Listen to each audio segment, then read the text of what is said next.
The cargo hauler dropped out of jump space, with a shudder that Elena Vargas felt in her bones.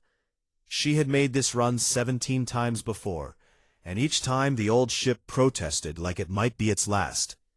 The forward view screen flickered to life, showing Sigma Outpost 7, hanging against the black, like a rusted crown.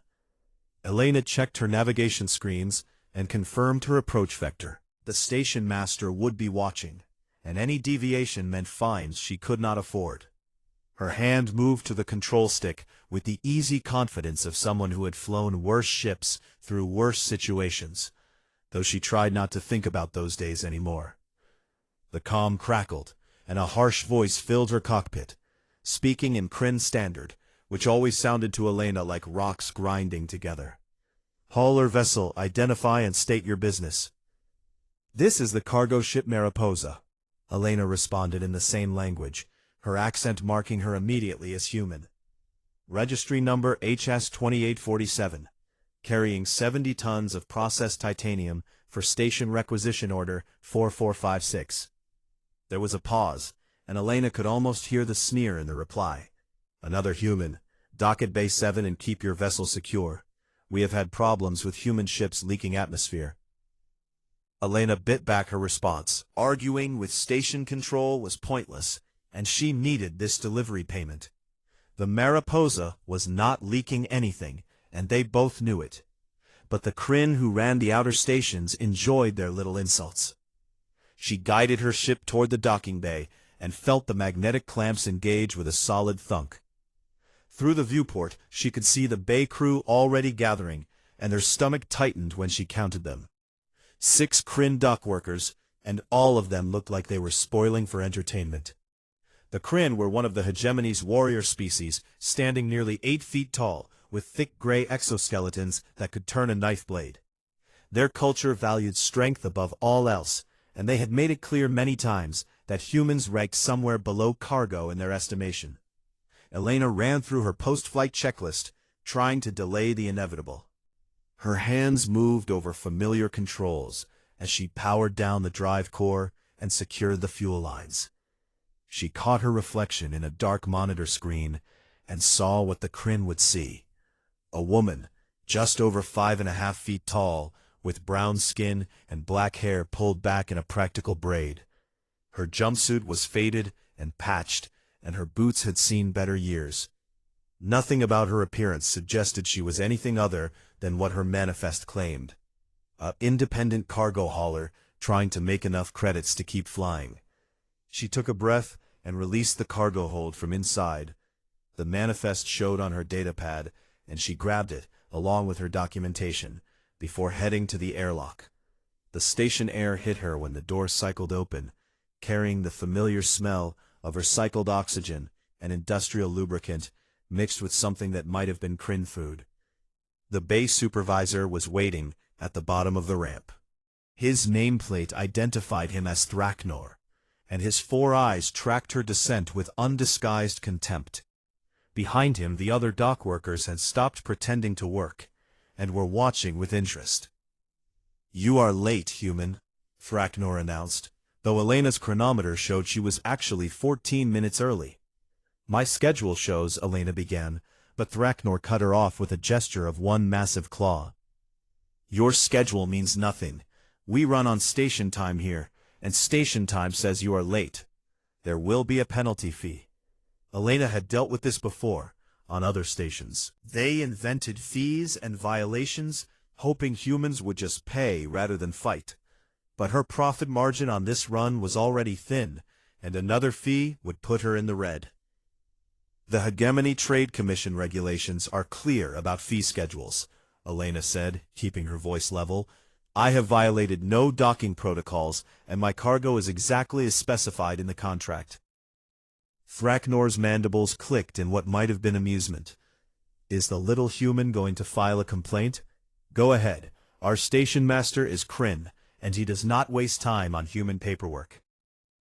The other dock workers had formed a loose circle now, and Elena recognized the setup. This was not about fees anymore. This was about entertainment, and she was it. She had 3 choices: Back down and pay whatever they demanded, which would only encourage them. File a complaint, which would go nowhere. Or stand her ground and hope they got bored. All three options were bad, but she had not survived this long by showing weakness. I will pay legitimate fees, Elena said carefully, but I will not pay invented penalties. Check the cargo, and if everything is in order, I expect standard payment. Thraknor moved faster than something his size should have been able to move. His claw shot out and shoved Elena hard enough that she stumbled backward 3 steps. Her boots scraped on the deck plating as she caught her balance and tasted the familiar copper flavor of adrenaline. Did the human just give me orders? Thraknor asked his crew, and they clicked their mandibles in laughter. Elena straightened slowly. Her heart was pounding, but her hands were steady. This was the moment where she needed to be very careful about what happened next. "Do not hit me again," she said, and her voice came out quieter than before, but somehow harder. The Kryn found this hilarious. Thraknor translated her words into Kryn dialect, and the laughter echoed through the cargo bay. To them, she was a tiny soft creature making threats she could not possibly back up. Or what, little human? Thraknor leaned down until his face was level with hers, and his breath smelled like sulfur. What will you do? File another complaint? Call for your embassy? There are no other humans within 3 light-years. He shoved her again, and this time, Elena did not try to catch herself. She let the momentum carry her back against a cargo container. The metal was cold through her jumpsuit, and she could feel the shape of it against her spine. "I am warning you," Elena said, and something in her tone made the nearest Kryn worker take a step back. "Do not touch me again." But Thraknor was too confident in his size and his exoskeleton and his species' reputation for combat. He reached out with one claw and grabbed the front of Elena's jumpsuit, lifting her slightly off the deck. "Humans are so fragile," he announced to his audience. "I bet I could—" He never finished the sentence because Elena's hand had already moved to the small of her back, where she kept her utility knife. It was a tool every hauler carried for cutting cargo straps and opening sealed containers. The blade was only 4 inches long and designed for cardboard, not combat. But Elena knew exactly where the gaps in Kryn exoskeleton armor were located. She had learned that information a long time ago in a different life. Her hand moved with practiced precision, and the knife found the soft joint where Thraknor's primary arm met his thorax. The Kryn supervisor made a sound like steam escaping and dropped her. His claw went to his shoulder, where blue-purple blood was already seeping between his armor plates. The cargo bay went absolutely silent. "I said do not hit me again," Elena repeated, and now all 6 Kryn were staring at her. She still held the knife low and ready, and her expression had not changed at all. Thraknor looked at his blood, then at Elena, then back at his blood. His mandibles were quivering with something that might have been rage or might have been shock. The other Kryn workers began spreading out, and Elena recognized their formation as a hunting pattern. She had perhaps 30 seconds before this situation went from bad to catastrophic. She could run back to her ship, but they would just follow and damage the Mariposa. She could try to talk her way out, but Kryn culture demanded blood payment for blood drawn. So Elena did the only thing that made sense, given where she was and who she had been. She settled her weight on both feet and raised the knife to a guard position. "Your choice," she said to all of them. The standoff in Cargo Bay 7 lasted exactly 9 seconds before Thraknor gestured sharply and his crew backed away. Elena kept her knife ready, but the supervisor was already turning toward the medical station mounted on the bay wall. His pride was wounded worse than his shoulder, but Kryn understood warnings, even if they chose to ignore them.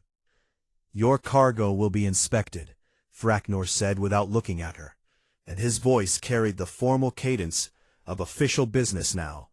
"If everything is in order, you will receive standard payment, minus docking fees." Elena wanted to argue about the fees, but she also wanted to leave this station alive. She lowered her knife slowly and wiped the blue-purple blood on her pant leg before sliding it back into its sheath.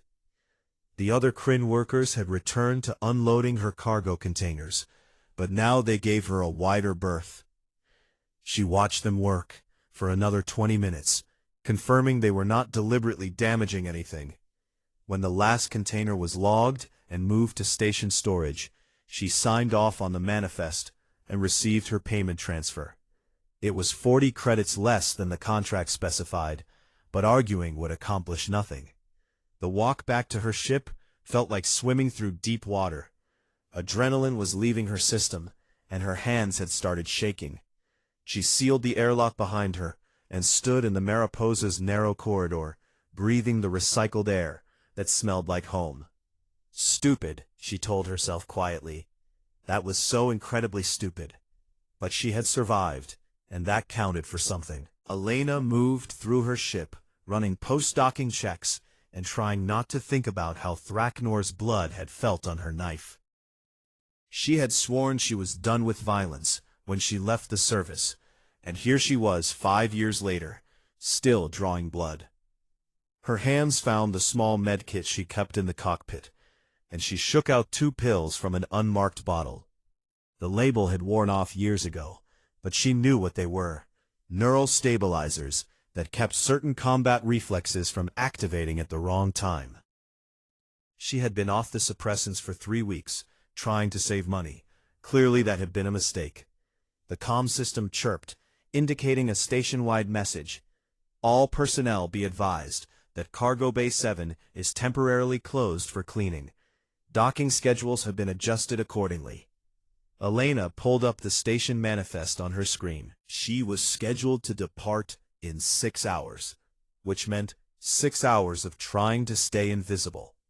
The Kryn had short memories for insults, but long memories for challenges, and she had definitely challenged Thraknor.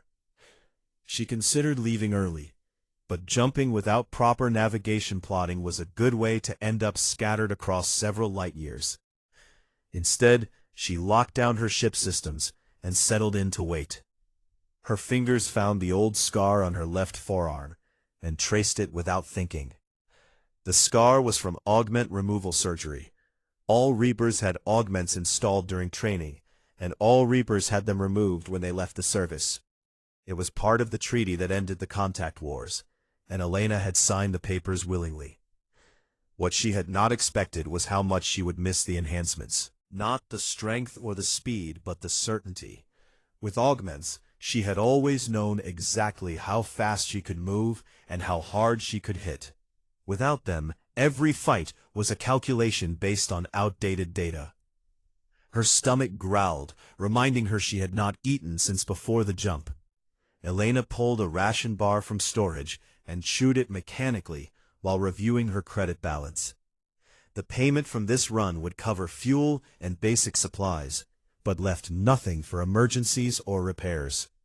She needed more work, and soon. The problem was that human haulers were not exactly in demand on the frontier stations. Most shipping companies preferred Kryn or Vexian crews, who could handle cargo without expensive environmental suits. Her comm chirped again, but this time it was a direct hail. Mariposa, this is Station Master Korvan. You are required to report to administration for an incident review. Elena's chest tightened. She had hoped they would just let it go, but apparently Thraknor had filed a formal complaint. She keyed the response. Acknowledged Station Master, when should I report? Immediately, came the reply, and the connection cut off. The walk to administration took her through the main concourse, where shops and service stations catered to the various species that passed through Sigma Outpost 7. She saw Vexians with their crystalline skin, and Thorians who looked like walking trees, and even a couple of methane breathers in their pressure suits. What she did not see were any other humans. The administration office was on the upper ring, with viewports that showed the endless black of space. Korvan was waiting in his office, which was decorated with traditional Kryn battle trophies. Elena recognized weapons from at least 4 different conflicts, including one that looked uncomfortably like a human service rifle. "Sit," Korvan commanded, and Elena sat in the chair, designed for someone twice her size. The station master was old for a Kryn, with scars crossing his exoskeleton, and his lower left eye was milky white from some ancient injury. He reviewed something on his desk screen for a long moment before speaking. "Supervisor Thraknor has filed a complaint, alleging that you attacked him without provocation." "That is not accurate," Elena said, keeping her voice neutral. "Thraknor physically assaulted me twice. I warned him clearly before defending myself." Korvan made a clicking sound. "The station logs show he touched you." "Kryn touching is not the same as human touching. Our exoskeletons make us less fragile. The hegemony has clear protocols about unwanted physical contact, regardless of species," Elena countered. "I have the right to defend myself from assault." "You drew a weapon against station personnel," Korvan's voice hardened. "That is a serious violation." Elena felt her jaw tighten, but forced herself to stay calm. "I drew a tool that all cargo haulers carry. I used it to defend myself after clear verbal warnings. If Thraknor had filed his complaint honestly, he would have mentioned that he grabbed me by my clothing and lifted me off the deck." The station master's good eyes studied her carefully. "You have some combat training, yes? Your movements were very precise for a cargo hauler." This was dangerous territory. Elena's service record was partially classified, and most of it was sealed by treaty. "I served in the Human Merchant Protection Forces. Basic self-defense training." "The logs show you knew exactly where to strike," Korvan said, and now his tone was curious rather than angry. "That is not basic training. That is tactical knowledge." Elena said nothing, and after a moment Korvan continued. "I have reviewed the full station recordings from multiple angles. Thraknor did assault you first, and you did give warnings. Under hegemony law, you were within your rights to defend yourself." Relief flooded through Elena, but she kept her expression neutral. "Then I am free to go?" "You are free to leave the station," Korvan corrected, "but you are banned from Sigma Outpost 7 for 1 standard year. I cannot have cargo haulers stabbing my dock workers, even when justified." "That is," Elena started, but Korvan raised a claw for silence. "That is generous, considering Thraknor wants to challenge you to formal combat. I have denied his request, because I suspect you would accept, and then I would need a new dock supervisor." He leaned forward, and his voice dropped. "I fought in the contact wars, human. I know what your species is capable of when pushed. Leave this station, and do not return until you have learned to control whatever it is you are carrying inside you." Elena stood and gave a small formal bow. "Understood, station master." She left administration and headed straight back to her ship. 6 hours suddenly seemed too long to wait, and she pulled up the navigation computer. There was a route to her next destination that only required 4 hours of plotting if she accepted a higher risk margin. She accepted it. 2 hours later, the Mariposa cleared the station's gravity well, and Elena keyed in the jump coordinates. The old ship shuddered around her, and space twisted in ways that human eyes were not meant to see. When reality settled again, she was 3 light years away, and her hands were still shaking. She pulled out the bottle of suppressants and looked at it for a long time before putting it back without taking any. The problem with trying to forget who you used to be was that sometimes the universe insisted on reminding you. 3 weeks passed before Elena heard about Sigma Outpost 7 again. She was on Meridian Station, taking on water supplies, when another human hauler mentioned it in the depot cantina. Apparently, Thraknor had been telling stories about the crazy human woman who attacked him, and the story had grown in the telling. Elena paid for her water and left quickly. She had 4 more runs scheduled, and all of them took her deeper into the frontier, where human presence was minimal. It was good money, and she needed it, but each station felt more hostile than the last. The fifth station was called Haven's End, which Elena thought was an overly optimistic name for what amounted to a refueling stop at the edge of nowhere. The station master was Thorian, which meant at least she would not have to deal with Kryn attitudes. She docked without incident and headed to the cantina to grab something resembling food before her next jump. The place was half empty, with a mix of species scattered across tables. Elena found a corner booth and ordered something the menu claimed was protein stew. She was halfway through the bowl when she heard the Kryn voices. There were 5 of them, and they wore the dark blue uniforms of private security. Elena recognized the company logo from stations throughout the sector. They were loud and drunk on something that made their mandibles click repeatedly. Elena focused on her stew and tried to be invisible. It almost worked. "Look, brothers," one of the Kryn announced loud enough for the whole cantina to hear. "A human. I did not think their species came this far out."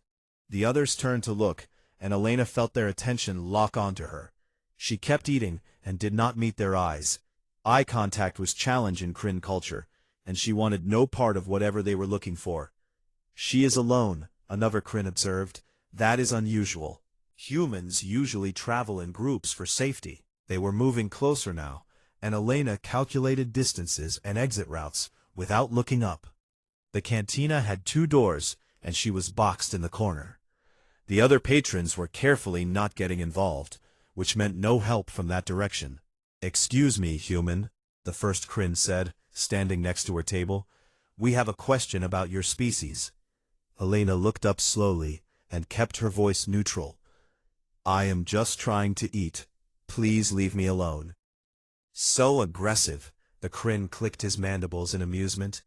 "We only want to ask about a story we heard. There was a human on Sigma Outpost 7 who attacked our supervisor Thraknor. Do you know anything about this?" Elena's stomach dropped. Of course, they were Thraknor's crew, or his company, or his clan. The galaxy was infinite, but somehow trouble always found you in the smallest corners.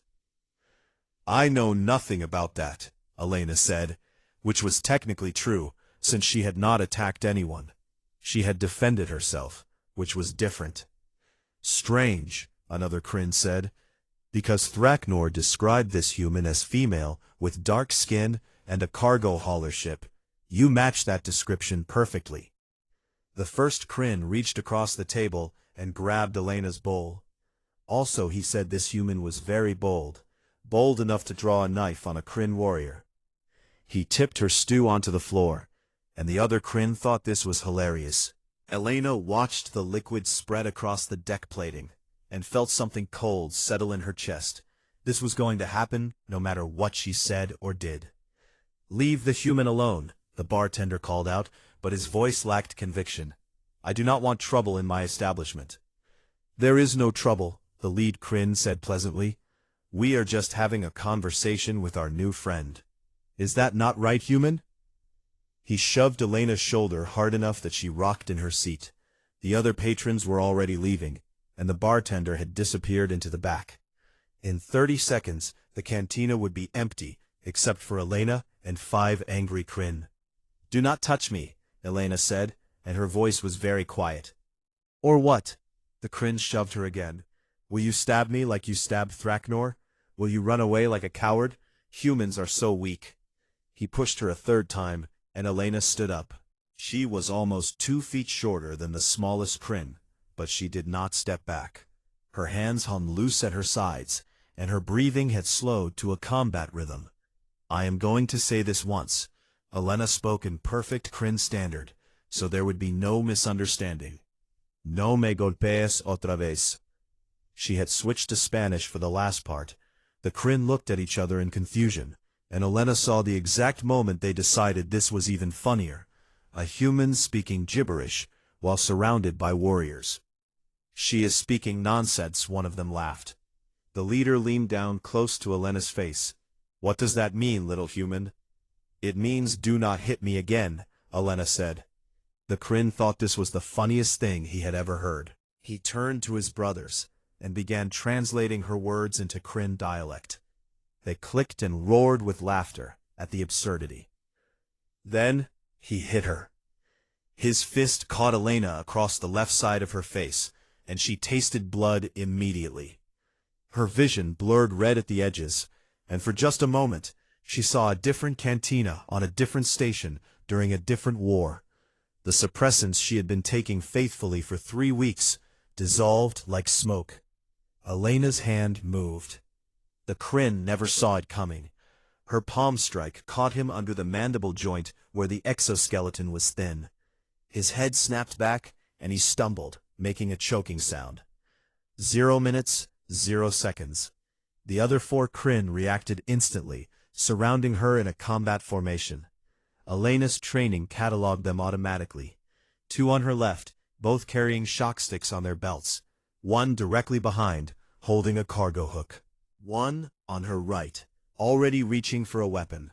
She moved into the gap between left and right before they could coordinate. Her elbow found the first Kryn's throat joint, and he went down choking. The cargo hook whistled past her head close enough that she felt the air move. 0 minutes 15 seconds. The bartender's security alarm was screaming now, but Elena barely heard it. She grabbed a chair and swung it into the second Kryn's knees. Exoskeleton did not protect joints, and he fell hard. The one with the cargo hook came at her again, and this time Elena did not dodge. She stepped inside his reach and drove her knife into the soft spot where his primary arm met his thorax. He screamed and dropped the hook. 0 minutes 43 seconds. The remaining 2 Kryn had their shock sticks out now. Elena was bleeding from her mouth, and her left eye was swelling shut. She had not been in a real fight in 5 years, and her body was remembering things she had tried to forget. They came at her together, which was smart. The shock sticks crackled with blue energy, and 1 hit would put her down. Elena grabbed the table and flipped it toward them, creating a momentary barrier. She vaulted over it while they were off balance. Her boot caught the first Kryn in his lower eye, and he went down screaming. The second one landed a glancing hit with his shock stick, and Elena felt electricity tear through her left arm. She ignored the pain, because pain was just information. Her right hand found her knife again, and she put it through the gaps in his armor. He fell backward and did not get up. 1 minute 18 seconds. The one she had palm-struck in the opening move. He was larger than the others, and his exoskeleton looked thicker. "You will die for this, human," he snarled. Elena did not respond. She was breathing hard, and 3 of her ribs felt cracked. The knife was slippery with blue-purple blood, and her left arm was not responding properly. He charged, and Elena was too slow. His shoulder caught her in the chest, and she flew backward into the bar. Bottles shattered around her, and something sharp cut her shoulder. 2 minutes 5 seconds. She rolled off the bar as his fist came down where her head had been. The impact cracked the wooden surface. Elena grabbed a broken bottle and drove it into the gap under his arm. He roared and backhanded her across the cantina. She hit a table, and it collapsed under her. For a moment, everything was pain, and she could not breathe. 3 minutes 20 seconds. The Kryn was coming toward her, and Elena could see more security arriving through the cantina entrance. They wore the same company uniforms, which meant they were on his side, not hers. She pushed herself up using the broken table, and her vision swam. This was bad and getting worse. There were 8 Kryn now, and she had maybe 1 more fight left in her. "Stand down, human," one of the new arrivals commanded. "You are under arrest for assault." Elena laughed and tasted blood. She raised her knife again and settled into a guard position. Her left arm hung useless, and she was pretty sure she had a concussion, but none of that mattered. "Your choice," she said to all of them. They came at her like a wave. What happened next would be reviewed by 3 different hegemony tribunals and classified by human military intelligence. The cantina's security cameras captured most of it, though some angles were obscured by smoke from electrical fires. The official report listed 17 Kryn security officers as casualties. 14 required medical evacuation, and 3 were critical. None of them died, but several would never work security again. Elena Vargas stayed conscious for 19 minutes and 47 seconds, before blood loss and shock finally took her down. When station medical arrived, they found her still holding her knife, surrounded by broken Kryn. The last thing she remembered before passing out was counting. She had given them a warning, and they had not listened. 20 minutes. That was all it took. Elena woke up in a medical bay that was too clean and too quiet to be station medical. The ceiling was white, and the air smelled like antiseptic and something else. Something that triggered memories she had spent 5 years trying to bury. "Welcome back, Commander Vargas," a voice said in perfect English, and Elena's eyes snapped to the speaker. A human woman in diplomatic corps uniform sat in a chair next to her bed. "I am not a commander anymore." Elena's voice came out rough, and her throat felt like sandpaper. "I am just a cargo hauler." "Legally, yes," the woman agreed, "but your service record does not simply disappear. I am Ambassador Chen, and we need to talk about what happened on Haven's End." Elena tried to sit up and immediately regretted it. Her entire torso was wrapped in regenerative bandages, and her left arm was in a support brace. Through the medical gown she could see new scars joining the old ones. "How long was I out?" Elena asked. 48 hours, Chen replied. "You lost a lot of blood and had significant internal injuries. The Kryn you fought were not gentle." "They started it," Elena said, and even to her own ears it sounded childish. "Oh, we know." Chen pulled out a datapad and turned it to show Elena. "The Cantina security footage has been reviewed by everyone, from station administration to the Hegemony Council. You gave clear warning in 2 languages, and they ignored it." The datapad showed frozen images from the fight. Elena barely recognized herself in the footage. The woman on screen moved with lethal precision and showed no hesitation or mercy. "This is going to be a problem," Elena said quietly. "That is an understatement," Chen said, but her tone was not unkind. "The footage has spread across the hegemony networks. Everyone wants to know who the human is that took down 17 Kryn warriors." Elena closed her eyes. This was exactly what she had been trying to avoid when she left the service. Anonymity and peace and a chance to forget. "The Kryn security company is demanding charges," Chen continued. "They claim you used excessive force." "Excessive force?" Elena's eyes snapped open. "They came at me in waves. I was defending myself." "We know," Chen said, "and the station logs support that completely. You warned them multiple times. You were surrounded and outnumbered.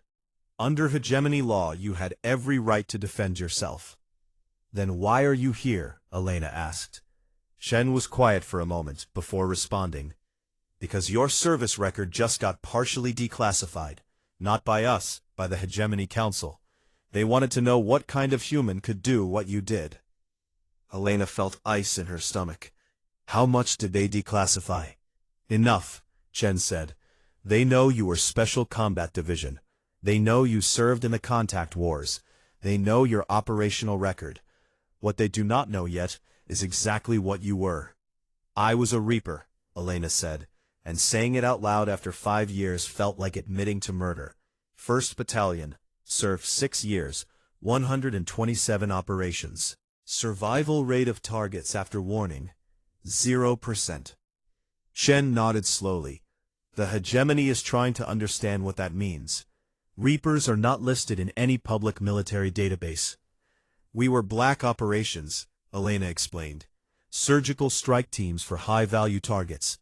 We went places regular forces could not go, and did things regular forces could not do." "Were you augmented?" Chen asked, though her tone suggested she already knew.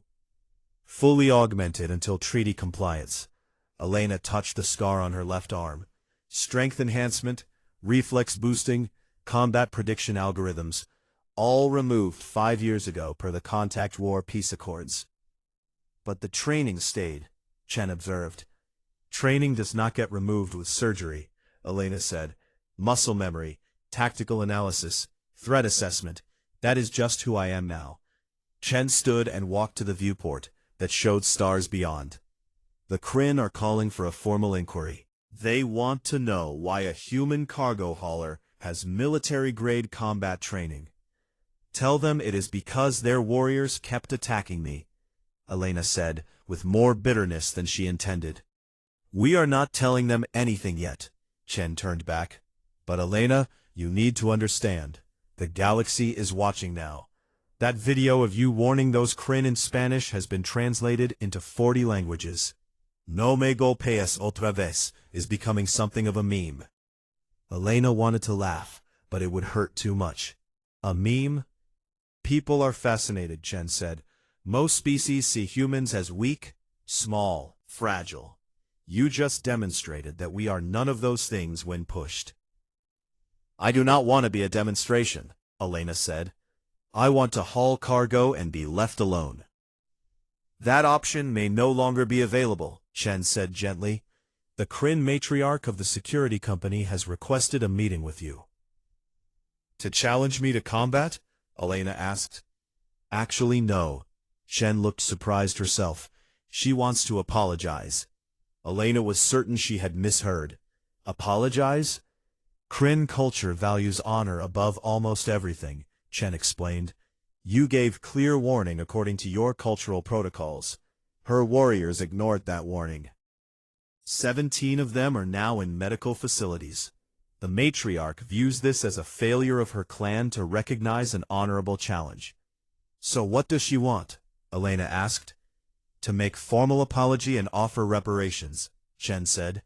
Also, she wants to offer you a contract. A contract for what? To train her warriors in human combat doctrine. Chen smiled slightly. Apparently, she believes that understanding how humans fight will make her security forces better. Elena stared at the ambassador. That is insane. Is it? Chen challenged.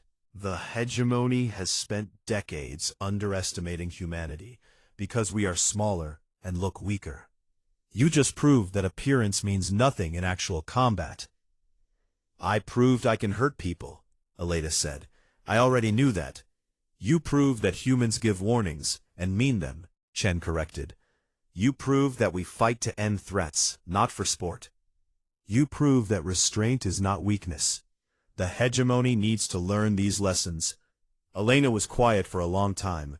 Through the viewport she could see a cargo ship docking at the station, and for a moment she longed for the simplicity of hauling freight. What if I refuse? She finally asked. Then you refuse, Chen said. But Elena, how many more times are you going to get attacked before you accept that running from what you are doesn't work? I am not a soldier anymore. No, Chen agreed, but you are still a warrior. Maybe it is time to use that for something other than self-defense. A chime sounded, and Chen checked her comm. The matriarch is here. She is requesting permission to enter. Elena took a breath and immediately regretted it, as her ribs protested. Let her in. The door opened, and a Kryn female entered. She was massive, even by Kryn standards, with ceremonial markings on her exoskeleton. Behind her came 2 attendants, carrying something wrapped in cloth. The matriarch approached Elena's bed and performed a formal bow that must have been significant, because Chen looked impressed.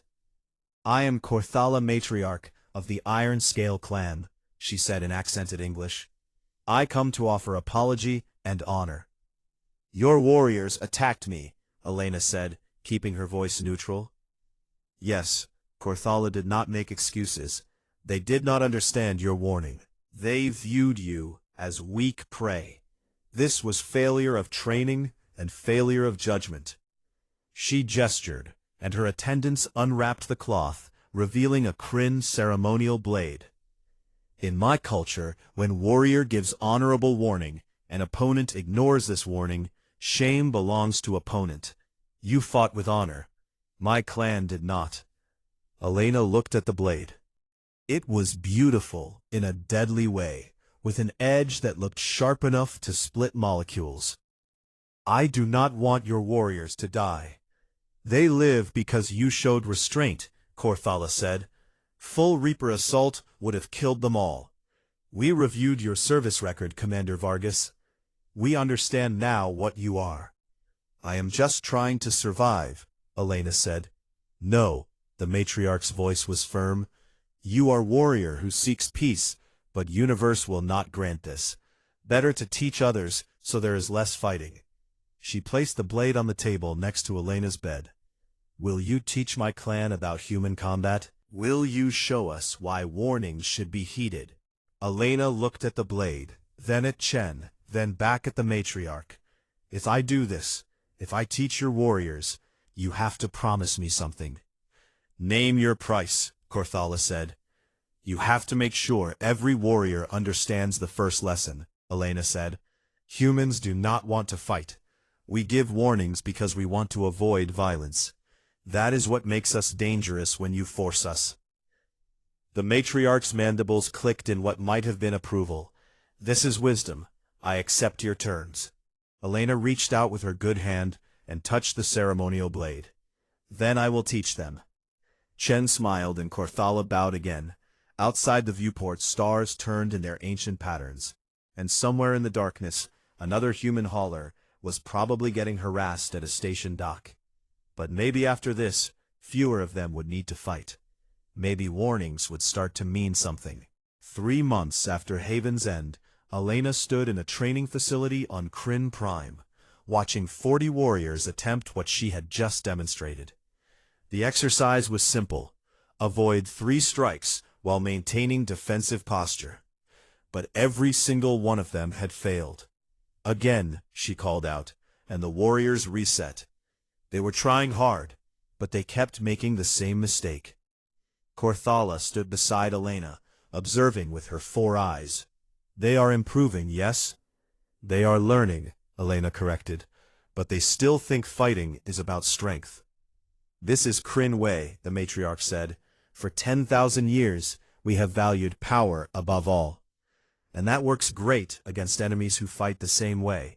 Elena watched as another warrior got tagged. But humans do not fight like that.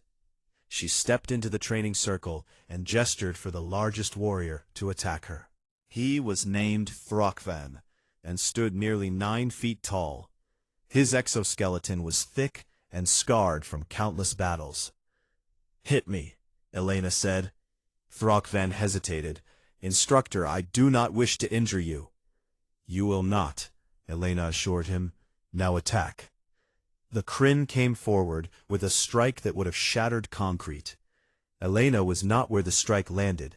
She had already moved inside his guard, and her hand rested gently against the soft joint in his armor.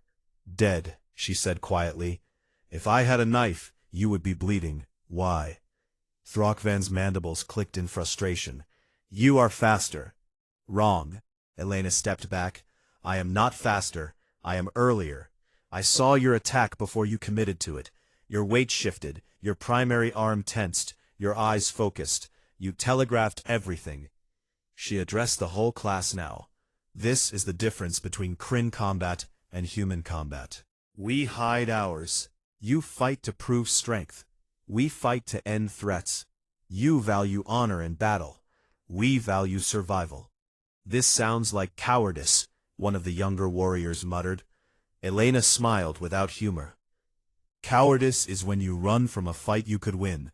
What I teach is pragmatism. Why fight fair when fighting smart keeps you alive?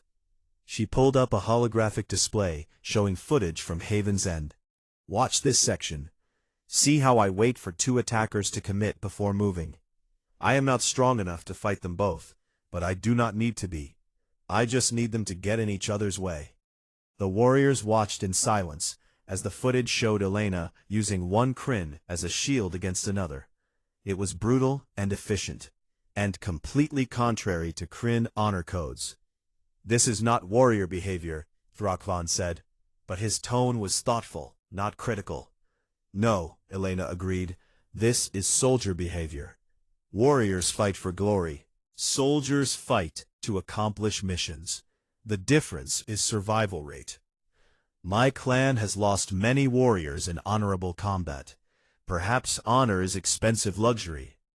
Honor has its place, Elena said, but first you need to be alive. A dead warrior has no honor because they cannot defend their clan. She turned to the class. Human military doctrine starts with one principle: stay alive. Everything else comes after that. We give warnings because we want to avoid fights.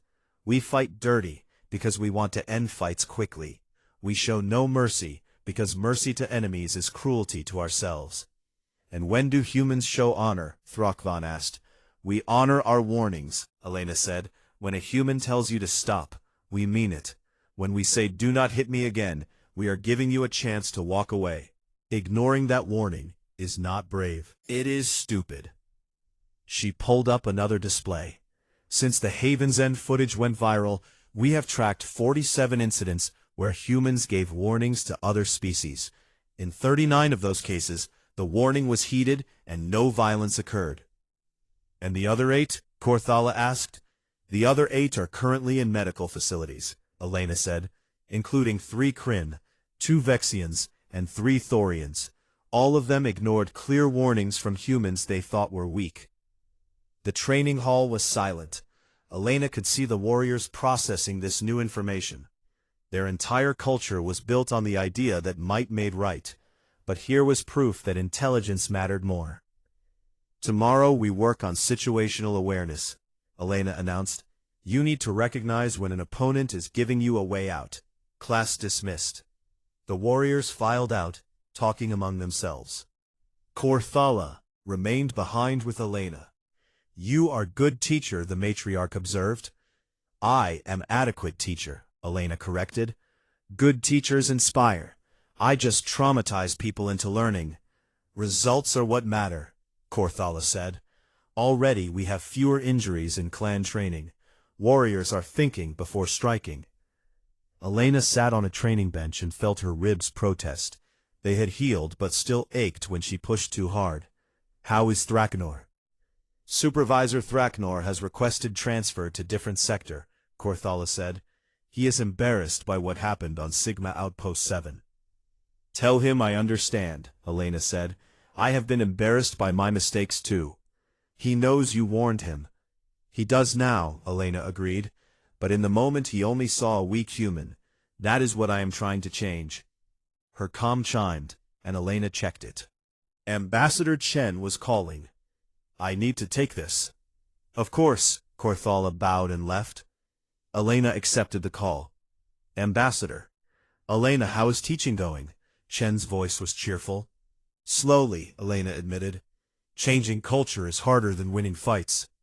Speaking of fights, I have news, Chen said. The Hegemony Council has issued new guidelines about interspecies conflict. All member species are now required to recognize verbal warnings, regardless of cultural differences. Elena sat up straighter. They are making warnings official policy. Your phrase specifically, Chen sounded amused. No me Golpees Otra Vez has been added to the Hegemony Standard Language Database. Any species that ignores a clear verbal warning now faces automatic sanctions. That is, Elena could not quite process this. That is actually useful. It gets better, Chen continued. The Diplomatic Corps wants to create a cultural liaison program. Humans, teaching other species about our warning protocols, our combat doctrine, our approach to conflict resolution. They want more teachers like me, Elena said. They want you to train the teachers, Chen corrected. You have proven that humans can fight. Now prove we can teach. Elena looked around the empty training hall. 3 months ago she had been hauling cargo and trying to forget. Now she was changing policy that affected billions of beings across the hegemony. What about my ship, she asked. The Mariposa is still docked at Haven's End. Keep it, Chen said. You might need it. But Elena, this opportunity to shape how the galaxy sees humanity. We can be more than the species that survived the contact wars. We can be the species that prevents future wars. Elena was quiet for a moment. I will need assistance. People who understand both combat and teaching. Already working on it, Chen assured her. We are reaching out to other former Reapers who left the service. See if any of them want to join the program. The idea of working with other Reapers again made Elena nervous. but also strangely hopeful. "All right, I will do it, but I have conditions." "Name them." "Every human instructor gets full diplomatic protection," Elena said. "No more cargo haulers getting beaten up because some warrior wants entertainment." "Agreed." "And we teach the truth," Elena continued, "not propaganda about how great humans are. We teach that we give warnings because we do not want violence, that we fight dirty because clean fighting gets you killed, that we are dangerous because we have to be." "That is exactly what we want you to teach," Chen said. "The hegemony needs to understand humans as we actually are, not as they imagine us." "Then I accept," Elena said. After the call ended, Elena walked to the viewport that looked out over Kryn Prime. The planet was beautiful in a harsh way, with red skies and crystal mountains. It reminded her that the galaxy was full of different species with different values, and all of them were trying to survive. Her reflection in the glass showed the scars on her face from Haven's End. They had healed into thin white lines that would never completely disappear. She had more scars now than when she left the service, and she supposed that was fitting. You could not run from what you were. You could only choose how to use it. 6 months later, the Human Cultural Liaison Program opened its first training center on Neutral Station. Elena stood before the inaugural class of 30 instructors from across human space. Some were former military like her. Others were diplomats. A few were civilians who had survived attacks. "Welcome," she said to them all. "You are here because you understand something important. Humans give warnings. We say stop. We say do not hit me again. We say walk away while you can. And we mean every word." She activated a display showing the Haven's End footage.